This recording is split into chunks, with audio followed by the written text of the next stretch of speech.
The Freedom Party of Austria was commissioned by the Austrian president to form a government. Its leader, Herbert Kickl, does not hide his ambitions to become the next Volkskanzler, meaning Chancellor of the People, a term used by the Nazis to designate Adolf Hitler. The potential arrival of the far right in Austria could disturb the EU and threaten military support to Kiev, at a time when the war in Ukraine and Donald Trump's return to the White House are calling for collective action. They are definitely very much against the sanctions against Russia. They feel this is hurting Austrian interests. They are against sending weapons to Ukraine, even apart from Austrian neutrality. And they would like to see the earliest possible end of the war, regardless of what this means for the Ukraine. The rejection of immigration is one of the FPÖ's flagship projects, which advocates closure of borders, rejection of the right to asylum, and relocation and remigration of foreigners in order to guarantee a homogeneous society. FPÖ radically rejected the asylum pact. Basically, they say it's hopeless. We'll not solve this issue on the European level. We have to solve it on the Austrian level, basically. And they basically want to renationalize migration policy. Opposed to the European Green Deal, which he calls climate communism, Herbert Kickl could support a rollback in environmental standards in Europe. On the European side, the FPÖ leader wants to transfer more competences to the member states without advocating a total exit from the EU.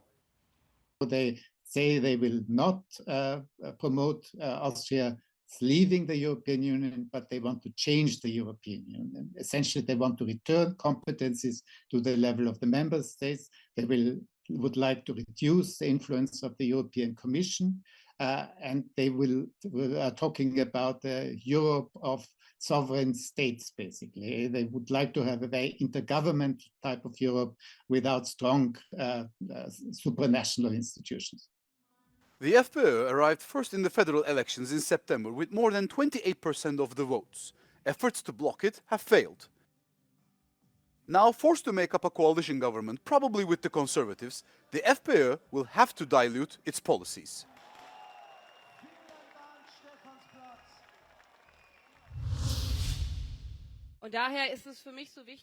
The German federal election is in full swing. Multiple parties have kicked off their election campaigns in what's being dubbed as one of the most crucial elections in German history.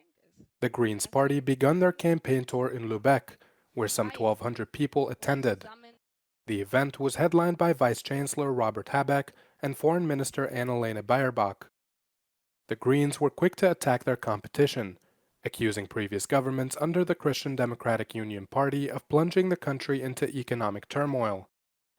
The Greens promised to continue on the path of making Germany greener and pledged to continue advancing renewable energy projects. Habeck says the party's economic outlook is designed to address issues of concern to ordinary Germans, like rising rents and scarce job opportunities. He adds that unlike his rivals, he will implement policy that will make Germany affordable again. Das sind reale Probleme, die nicht verschwinden werden, auch wenn die Regierungsmehrheit sich ändert. Und deswegen müssen wir in diesem Wahlkampf Antworten geben, die diese und andere Probleme, so große Probleme, ernst nehmen und Antworten geben, die so groß sind wie die Probleme. Wir brauchen eine Politik, die bereit ist, das in Frage zu stellen, was in der Vergangenheit als Regeln gesetzt wurde. The Christian Social Union Party also held a meeting in preparation for the upcoming elections. The party organized a 3-day event in Bavaria, which reportedly featured businessmen and foreign politicians as attendees. The party's chairman, Markus Söder, presented a very different approach, instead opting to abort green policies, which he labeled as ineffective and expensive. His party pledges to vastly increase investment in areas like the auto industry, research and innovation, new technology, and defense industries, all areas the CSU accused the ruling coalition of ignoring. Dass Forschung und Innovation, die für uns wichtig ist, die übrigens von der Ampel ständig gekürzt wurde, Luft, Raumfahrt, KI, Robotik, solche Dinge müssen elementarer Bestandteil unserer Strategie sein, müssen aber nicht nur für die Wirtschaft, für Innovation in der ökonomischen Nutzung, sondern eben auch in der militärischen Forschung zugänglich gemacht werden. The CSU has already ruled out any possible coalition with the Greens in the upcoming federal election. Voters are faced with a critical decision on the 23rd of February in an election with a lot at stake. Far-right French politician Jean-Marie Le Pen has died at the age of 96. According to his family, he had been in a care facility for several weeks. One of France's most controversial figures, Le Pen formed the Front National Party, since rebranded as the National Rally by his daughter Marine. Le Pen was an extremist on race, gender and immigration. His controversial statements, including Holocaust denial, led to multiple convictions. In 2002, he ran against Jacques Chirac in the presidential elections, a race he was expected to not even reach. Chirac won by landslide. The moment, however, is seen as a turning point for the party, now one of France's main political forces.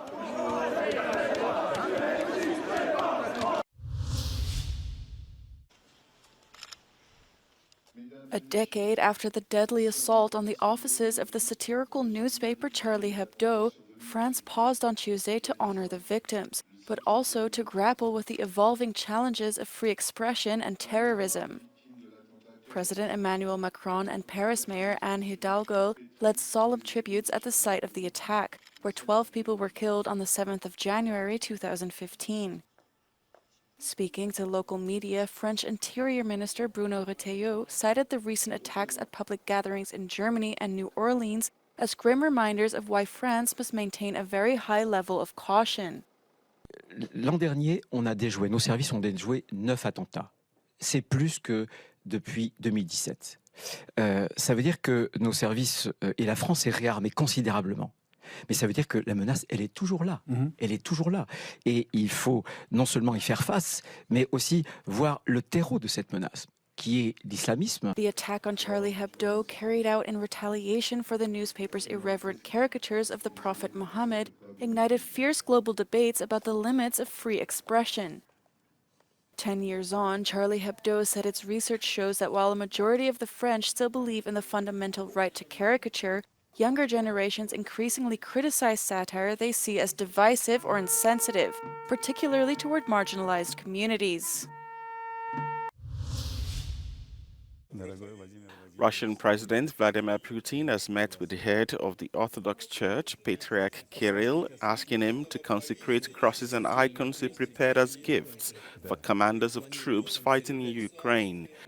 Putin on Tuesday said he thinks the troops will be especially pleased to receive the symbols of faith as the Orthodox Church celebrated Christmas. The Patriarch then read a prayer and sprinkled holy water on the gift boxes. Patriarch Kirill, who oversees the Russian Orthodox Church, has portrayed the Ukraine war as part of a metaphysical struggle against the West and gay pride parades. Russians and many other Orthodox believers generally celebrate Christmas on January 7, while most Western countries observe it in December. Ukraine, which has had its own independent church since 2018, has moved its Christmas celebration to December 25.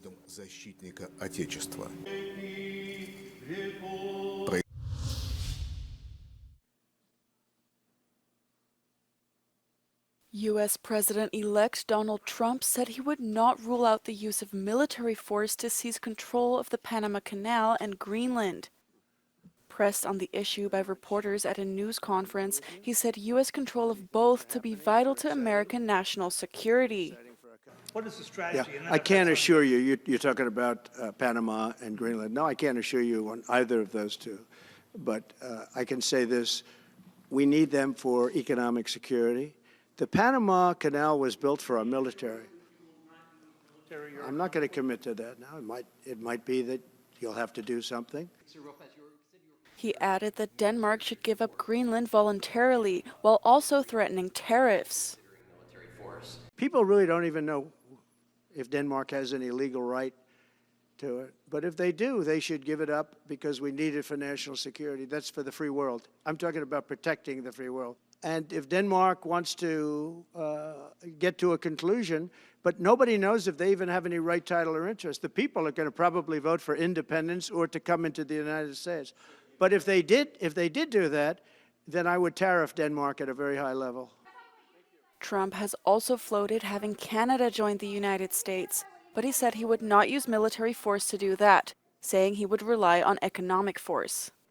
During the press conference, Trump further talked about renaming the Gulf of Mexico as the Gulf of America and vowed to reverse Biden's move to ban offshore energy drilling in most federal waters.